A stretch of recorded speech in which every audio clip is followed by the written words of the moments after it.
तुमने कहा था मैं जल्द कोई अच्छी सी जॉब कर लूंगा, शादी को 1 साल होने को है, लेकिन तुम अभी तक वही 20,000 की नौकरी कर रहे हो। शान प्यार से बोला, यार जान क्या हो गया है तुमको? मैं बहुत थका हुआ आता हूँ, सुकून चाहता हूँ, तुम घर आते ही मेरे साथ झगड़ने लगती हो। अच्छा जाओ मेरे लिए पानी का गिलास लेकर आओ। सजल गुस्से से दूसरे कमरे में चली गई। मैं पागल हो गई थी, जो इस इंसान से शादी की मैंने, मोहब्बत में भटक गई थी, बहुत बड़ी गलती होगी मुझसे।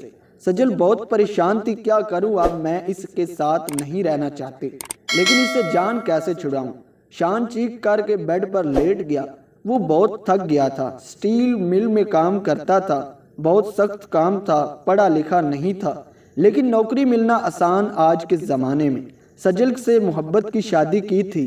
उसने अपना माजी याद करने लगा। सजल बाजार आई थी शॉपिंग करने। शान की नज़र सजल पर पड़ी और दिल बाहर बैठा। पहली नज़र में ही मोहब्बत हो गई। शॉपिंग मॉल में बहुत रश था। शान भी जज्बाती हो गया, सजल के पास गया। Excuse me. सजल हिजाब में थी। सजल ने मुड़कर देखा। निशान हल्का सा मुस्कुराया। क्या आप अपना नंबर देंगी मुझे? सजल हैरान थी, खामोश रही। शान ने जब दूसरी बार नंबर मांगा तो सजल ने शान के मुंह पर थप्पड़ मार दिया। कमीने इंसान, शर्म नहीं आती तुमको? लोग इकट्ठे हो गए। अच्छी धुलाई हुई शान की। कुछ लोगों ने तो कहा इसको पुलिस के हवाले कर दो, लेकिन सजल ने माफ कर दिया। शान की शर्ट फट चुकी थी, लंगड़ाते हुए चला गया। सजल बहुत गुस्से में थी, लेकिन गुस्सा कुछ देर बाद खत्म हो गया। फिर पछतावा भी हुआ, बेचारे को अहीं थप्पड़ मारा था, लोगों ने इसको इतना ज्यादा बार। इधर शान भी खुद को इल्जाम दे रहा था, क्या जरूरत थी आशिकी करने थी। मिल गया सुकून। अब माँ ने पूछा, क्या हुआ तुमको? शान आहिस्ता से बोला, अम्मी वो गिर गया था, बस इसकी वजह से चोट लगी है। झूठ बोलकर सच छुपा गया।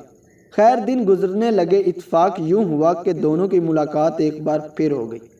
इसी शॉपिंग मॉल के बाहर शान ने सजल की आंखों में देखा, फिर अपने चेहरे पे हाथ रख लिया। सजल मुस्कुराने लगी, शान जाने लगा। सजल ने आवाज दी, शान रुक गया। मुकम्मल पास गई, प्यार से बोली, उस दिन के लिए सॉरी। अपना मोबाइल दो मुझे। शान ने डरते हुए मोबाइल दिया।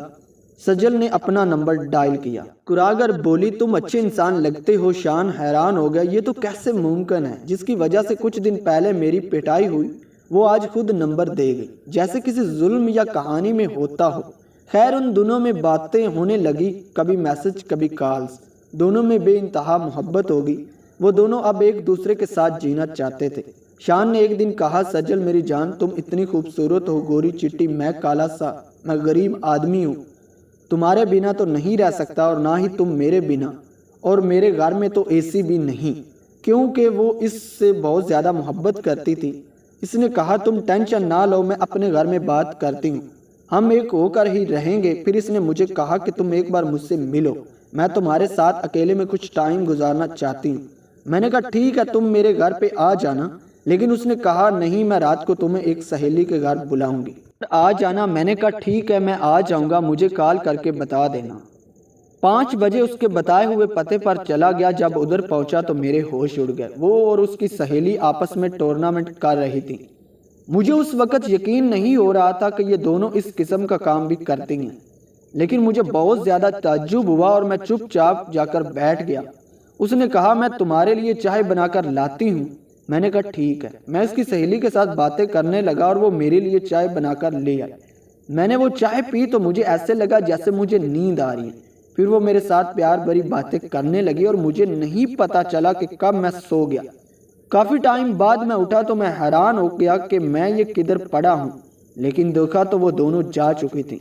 उस वक़्त मुझे पता चला कि आजकल की मोहब्बत तो बस एक धोखा है। इसीलिए आप भी किसी पर भरोसा करने से पहले ये देख लिया करें कि आप जिससे मोहब्बत कर रहे हैं वो आपसे वक्त गुजारी तो नहीं कर रहा। हालांकि आजकल के दौर में होता ऐसा ही है। मिलते हैं किसी और नई वीडियो के साथ, मुझे दीजिए इजाज़त। अल्लाह हाफिज़।